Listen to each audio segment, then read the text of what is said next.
आपका स्वागत है यूएनएन न्यूज में। मैं हूं ममता अग्रवाल और आप देख रहे हैं आज की 10 बड़ी खबरें।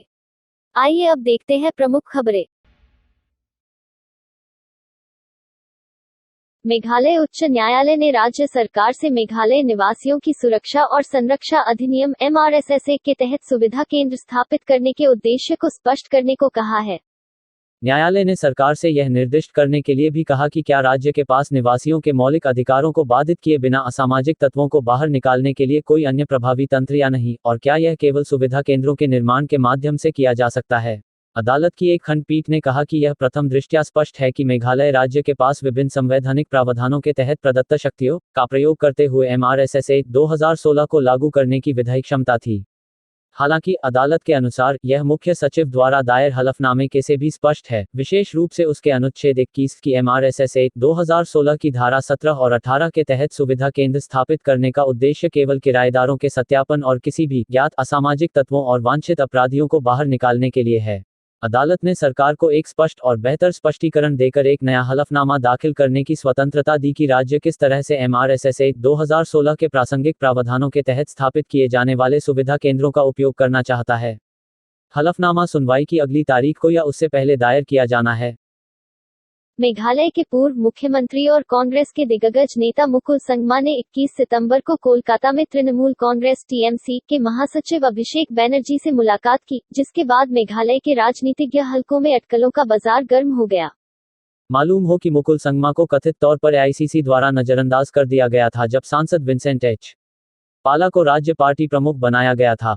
मेघालय के पूर्व मुख्यमंत्री और कांग्रेस के दिग्गज नेता मुकुल संगमा ने 21 सितंबर को कोलकाता में तृणमूल कांग्रेस TMC के महासचिव अभिषेक बैनर्जी से मुलाकात की, जिससे पूर्वोत्तर राज्य में कांग्रेस के भीतर कथित दरार के बीच अटकलें तेज हो गईं।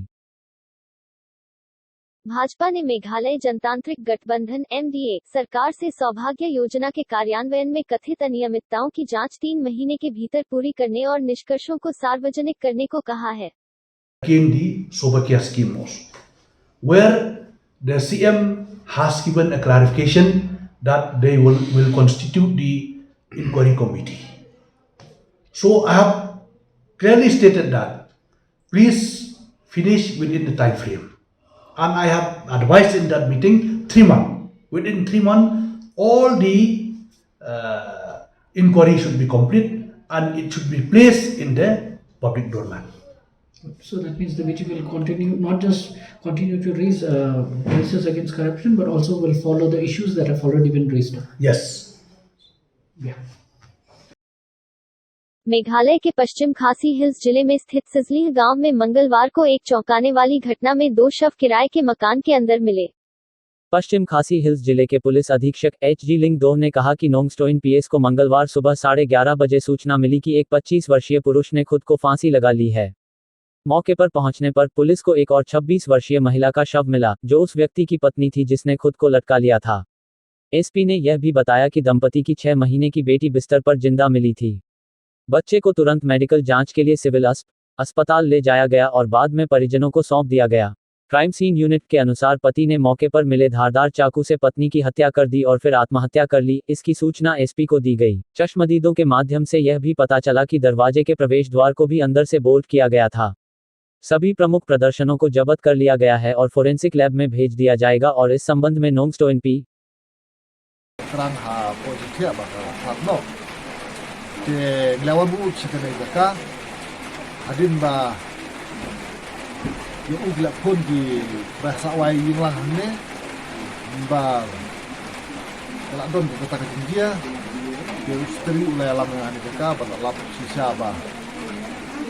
Adon ka jipasi jugu sinrang balai lok juga kuthei ka bala khatno yap।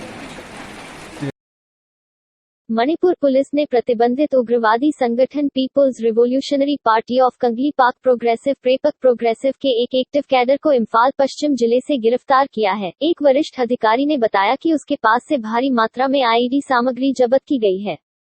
Imphal पश्चिम के पुलिस अधीक्षक S बोमचा सिंह ने बताया कि पुलिस ने मंगलवार को जिले के लमफेल थाना क्षेत्र के लैरिकिंग बम माखा लेकाई इलाके लैरिकिंग बम मखा लेकाई से आतंकवादी मिलिटेंट को गिरफ्तार किया।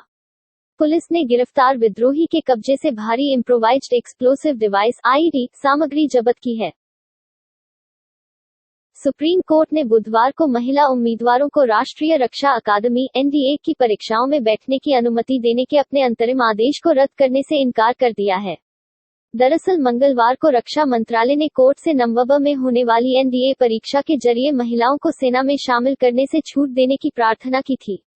मंत्रालय ने कोर्ट से कहा था कि महिलाओं को शामिल करने की अनुमति देने के लिए कुछ बुनियादी ढांचे और पाठ्यक्रम में बदलाव की आवश्यकता है, इसलिए महिलाओं को एनडीए प्रवेश में भाग लेने की अनुमति देने के लिए मई 2022 तक का समय दिया जाए। हालांकि बुधवार को कोर्ट ने मंत्रालय की इस मांग को ठुकरा दिया। दरअसल मंगलवार को रक्षा मंत्रालय ने कोर्ट से नवंबर में होने वाली एनडीए परीक्षा के जरिए महिलाओं को सेना में शामिल करने से छूट देने की प्रार्थना की थी। मंत्रालय ने कोर्ट से कहा था कि महिलाओं को शामिल करने की अनुमति देने के लिए कुछ बुनियादी ढांचे और पाठ्यक्रम में बदलाव की आवश्यकता है, इसलिए महिलाओं को एनडीए प्रवेश में भाग लेने की अनुमति देने के लिए मई 2022 तक का समय दिया जाए। हालांकि बुधवार को कोर्ट ने मंत्रालय की इस मांग को ठुकरा दिया। कानून व्यवस्था को बनाए रखने के लिए तैनात किए जाने वाले केंद्रीय सशस्त्र पुलिस बल यानी सीएपीएफ को कई बार भीड़ के कारण भारी परेशानियों का सामना करना पड़ता है। इसे देखते हुए उन्हें जल्द ही शॉक बैटन के इस्तेमाल की मंजूरी दी जा सकती है। इसके परीक्षण और परिणाम के ब्यौरे की जानकारी गृह मंत्रालय ने मांगी है। सीएपीएफ को भेजे गए पत्र में दिए गए ब्यौरे के अनुसार हाथ में पकड़े जाने वाला यह उपकरण बैटरी चालित होगा और इसका वजन 1 किलोग्राम तथा लंबाई 450 से लेकर 700 मिलीमीटर तक होगी। यह सामान्य तापमान के साथ ही -20 से -30 डिग्री सेल्सियस तक के तापमान पर भी काम कर सकता है। इसे देखते हुए उन्हें जल्द ही शॉक बैटन के इस्तेमाल की मंजूरी दी जा सकती है। इसके परीक्षण और परिणाम के ब्यौरे की जानकारी गृह मंत्रालय ने मांगी है। सीएपीएफ को भेजे गए एक पत्र में बताया गया है कि इन बैटन का इस्तेमाल सीएपीएफ के जवान उपद्रवियों से अपनी रक्षा करने और निपटने में करेंगे। पूर्वोत्तर के राज्य मिजोरम में डेल्टा वेरिएंट के मामले सामने आए हैं। राज्य के वरिष्ठ स्वास्थ्य अधिकारी ने इस बात की जानकारी देते हुए कहा है कि मिजोरम से डेल्टा प्लस वेरिएंट के कम से कम 3 मामलों के बारे में पता चला है। सरकारी अधिकारी और राज्य सरकार के आधिकारिक प्रवक्ता डॉक्टर पचुआओ लालमलसामा ने कहा कि जीनोम सीक्वेंसिंग के लिए भेजे गए 350 नमूनों में से 3 डेल्टा प्लस वेरिएंट पॉजिटिव पाए गए हैं। डॉक्टर लालमलसामा ने कहा कि 350 नमूने अगस्त में बंगाल के कल्याणी में national institute of biomedical genomics (NIBMG) को भेजे गए थे। जिन नमूनों के डेल्टा प्लस संस्करण के होने की पुष्टि की गई थी, उनमें से 2 राज्य के चंफाई विलियमनगर के लोयोला स्कूल के प्रिंसिपल फादर मेलविन फर्नांडीज को बुधवार को नॉर्थ ईस्ट की जेसुइट सोसाइटी की शिक्षा परिषद ने निलंबित कर दिया है, मिशनरीज समूह के एक बयान में सूचित किया गया है। प्रिंसिपल को निलंबित करने का कदम स्कूल के 9वीं कक्षा के एक 14 वर्षीय छात्र की मौत के बाद आया है, जब वह लकड़ी का लट्ठा ले जा रहा था, जिससे उसकी जान चली गई।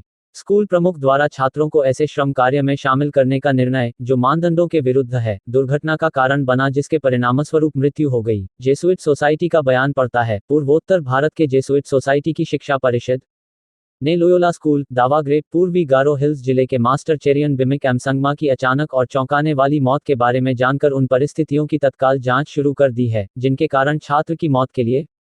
इस बीच परिषद ने प्रिंसिपल फादर मेलविन फर्नांडीज को अनिश्चित काल के लिए निलंबित कर दिया है।